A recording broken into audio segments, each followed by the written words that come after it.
Hello students, today we will discuss basic geometry ideas. Geometrical ideas मतलब geometry के अंदर base में हम क्या क्या करते हैं उसके बारे में जानेंगे।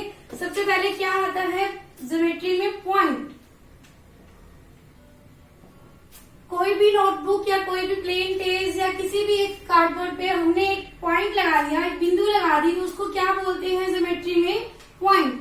मतलब कहीं से भी हमने कोई डायरेक्शन स्टार्ट करनी है तो पहले क्या लगाना पड़ेगा? एक पॉइंट, बिंदु। नेक्स्ट आता है लाइन। लाइन को कैसे लगाते हैं? पॉइंट से एक्सटेंड कर देंगे, लेकिन लाइन का कोई भी एंडिंग पॉइंट भी नहीं होता और स्टार्टिंग पॉइंट भी नहीं होता। हम लाइन को इस तरह से डिनोट करते हैं, दोनों तरफ एरो का निशान, कि हमें कहां पे भी कितनी भी लंबी अगर उसको इस डायरेक्शन में लेके जाए या इस डायरेक्शन में लेके जाए, बोथ डायरेक्शन में हम लाइन को एक्सटेंड कर सकते हैं। नेक्स्ट आता है लाइन सेगमेंट।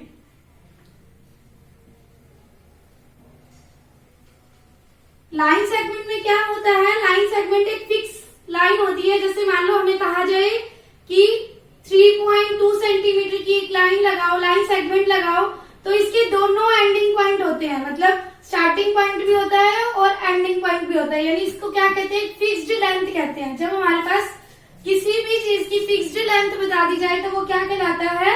Line segment. और जब फिक्स्ड ना हो, उसको बोथ डायरेक्शन में बढ़ाया जाए तो वो क्या कहलाता है? लाइन। और नेक्स्ट आता है रे। रे का क्या होता है? स्टार्टिंग पॉइंट तो होता है लेकिन एंडिंग पॉइंट नहीं होता। मतलब हम उसको स्टार्ट तो कर सकते हैं लेकिन एंडिंग का कोई फिक्स पॉइंट नहीं होता, उसको कितना भी एक्सटेंड कर सकते हैं। तो ये 4 पॉइंट क्या है? मेन बेस है। पॉइंट, लाइन, लाइन सेगमेंट और रे। Intersecting lines. इंटरसेक्टिंग लाइंस क्या होती हैं? जब कोई भी दो या दो से ज्यादा लाइनें, 2 और 2 से मोर 2 लाइंस, तो क्या होएगा? अगर वो दोनों एक दूसरे को कट करे, क्रॉस करे, अगर एक दूसरे को काटे तो उनको कौन सी लाइंस बोलते हैं? Intersecting line. देखो जैसे फॉर एग्जांपल मैंने ये बना रखा है कि अगर ये 2 लाइंस है और आपस में काट रही हैं तो ये क्या कहलाएंगी? Intersecting lines. जैसे मान लो ये लाइन दे दी हमारे को ए, बी, सी, डी, और ये किस पे कट कर रही है?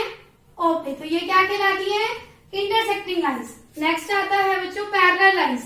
पैरेलल लाइंस क्या होती है? जब 2 और मोर लाइंस, 2 या 2 से ज्यादा लाइनें अगर एक समांतर दिशा में जाए, बिल्कुल सीधी दिशा में जाए, पैरेलल जाए, तो वो कौन सी लाइन कहलाती है? Parallel lines. देखो जैसे फॉर एग्जांपल मैंने यहाँ 2 लाइंस बनाई है, ये आपस में सीधी चलती जाएंगी। इनको जितना भी एक्सटेंड कर लें, चाहे इस डायरेक्शन में चाहे इस डायरेक्शन में, एक्सटेंड करते जाएंगे, लेकिन ये बिल्कुल कहाँ जाएगी? सीधी समांतर जाएगी, कहीं भी कटेगी नहीं। तो वो लाइन कौन सी लाइंस कहलाती है? Parallel lines. बिल्कुल सीधी जाना, पैरेलल जाना। और जो काट दे वो कौन सी लाइंस होती है?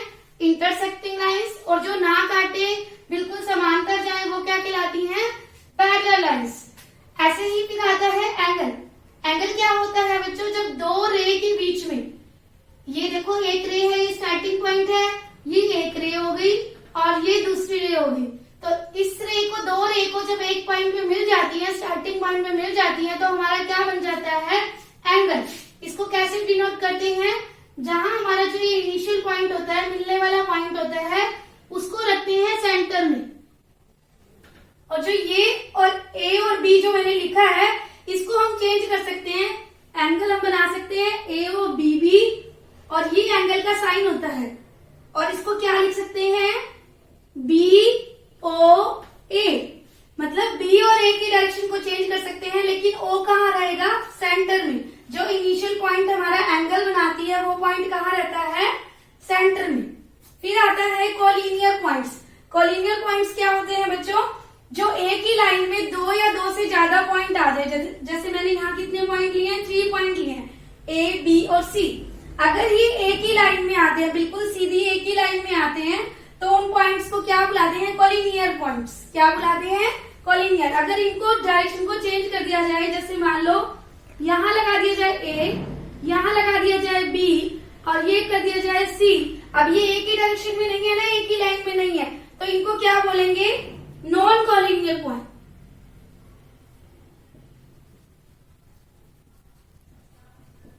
तो क्लियर है बच्चों आपको ये topic, intersecting line, parallel line, angle and collinear point, non collinear point. Next आता है बच्चों ट्रायंगल। ट्रायंगल क्या होता है? जो 3 लाइनों से बना हुआ, मतलब इसमें कितनी लाइंस होती हैं? 3 लाइंस होती हैं। 3 इसमें क्या होते हैं? एंगल्स होते हैं, और 3 ही क्या होते हैं? इसके वर्टेक्स। मतलब अब अगर हमसे पूछा जाए कि ट्रायंगल में कितने वर्टेक्स होते हैं तो क्या आ जाएंगे? 3, ABC। इसका नाम और कुछ भी दे सकते हैं, मैंने ABC दिया है। लाइन कौन कौन सी है इसमें?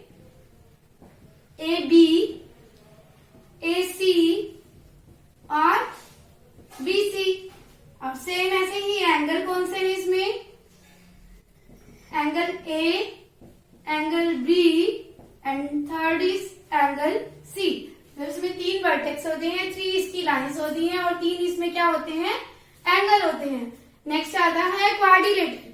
क्वाड्रिलेटरल में क्या होता है? 4 साइड से जो बना हुआ पॉलीगन होता है वो क्या कहलाता है?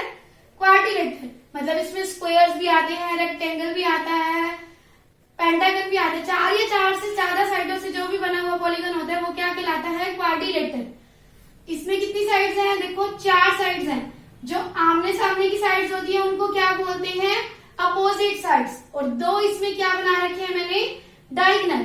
तो कौन कौन सी साइड्स है इसमें? AB, नेक्स्ट क्या है? BC, CD, DA, और AB और CD ये क्या है? हमारी opposite side, same as it is BC और DA। ये भी क्या कहलाती है? Opposite sides. और जो साथ साथ लाइन है, जैसे ये AB और BC, AB और BC, ये कौन सी लाइन होती है? Adjacent lines. जो एक ही साथ यूज होती है वो कौन सी लाइंस होती हैं? Adjacent lines. और जो आमने सामने होती है वो कौन सी होती हैं? Opposite lines. और जो इन दोनों लाइनों को क्रॉस करके पॉइंट बन रहा है, ये दोनों बीच में क्या कहलाते हैं? डायगोनल।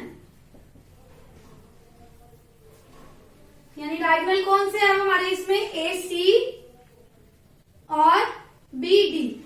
सेम ऐसे इसमें 4 ही एंगल होते हैं, A, B, C और D। यानी 4 वर्टेक्स, 4 लाइंस, 4 एंगल और 2 डायगोनल। नेक्स्ट आता है सर्कल।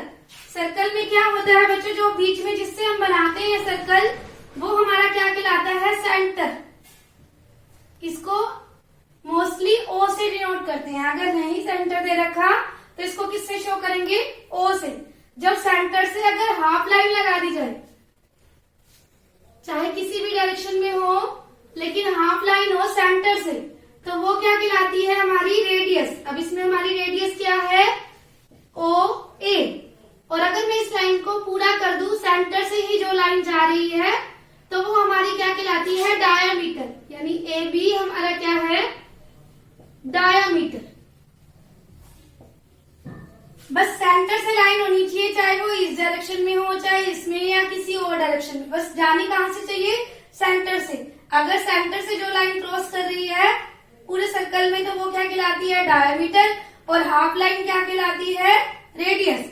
और सेंटर से अलग कोई भी लाइन बना दी जाए, जैसे मान लो मैंने ये लाइन बना दी C और D, तो ये क्या कहलाती है? कोड। CHORD, इसको क्या बोलते हैं? कोड। तो बच्चों क्लियर है आपको ये ट्रायंगल, क्वाड्रिलेटरल एंड सर्कल।